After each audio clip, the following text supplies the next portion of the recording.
Des ateliers à perte de vue, en plein cœur de Dakar. Dans ces immeubles initialement prévus pour des bureaux, on produit ici des vêtements à destination de l'étranger.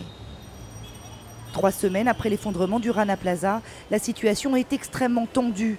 Le textile représente 80% des exportations du Bangladesh. S'il vous plaît, ne faites pas de reportages négatifs.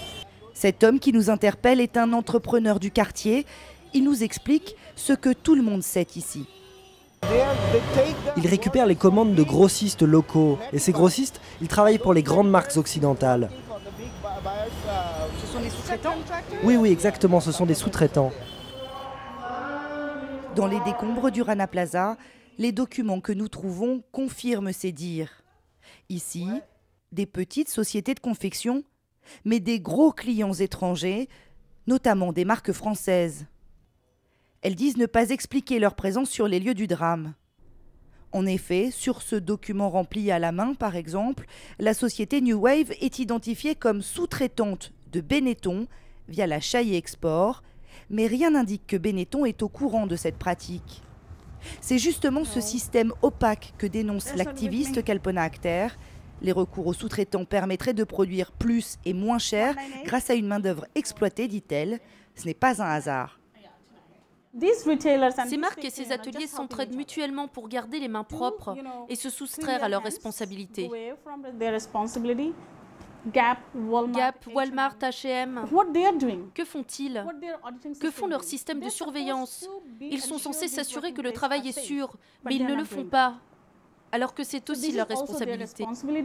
Et la réalité des ouvriers du textile, la voici. En caméra cachée, nous découvrons ces hommes et ces femmes, parfois très jeunes, entassés dans une chaleur étouffante au détriment des règles de sécurité. Ici, ils confectionnent des doudounes, des vêtements à but d'exportation, mais ils ne savent pas exactement pour qui. Souvent, ils n'arrivent pas à lire les étiquettes. Interdiction de prendre des photos ou même de poser des questions sous peine d'être immédiatement renvoyés. Parveen est couturière depuis 8 ans. Insultes, mauvais traitements. Pour 30 € par mois, elle dit travailler dans une pression permanente. Si les Européens savaient dans quelles conditions sont fabriqués les vêtements au Bangladesh, ils seraient choqués. Moi, je pense qu'ils veulent ce qu'il y a de mieux pour les travailleurs. Ils ne sont pas assez informés, sinon ils n'achèteraient pas. Pourtant, Parveen a besoin de ses consommateurs. Et là est le paradoxe, les ONG craignent un boycott des produits bangladais. Cela aurait pour effet de menacer l'emploi des couturières de Dakar.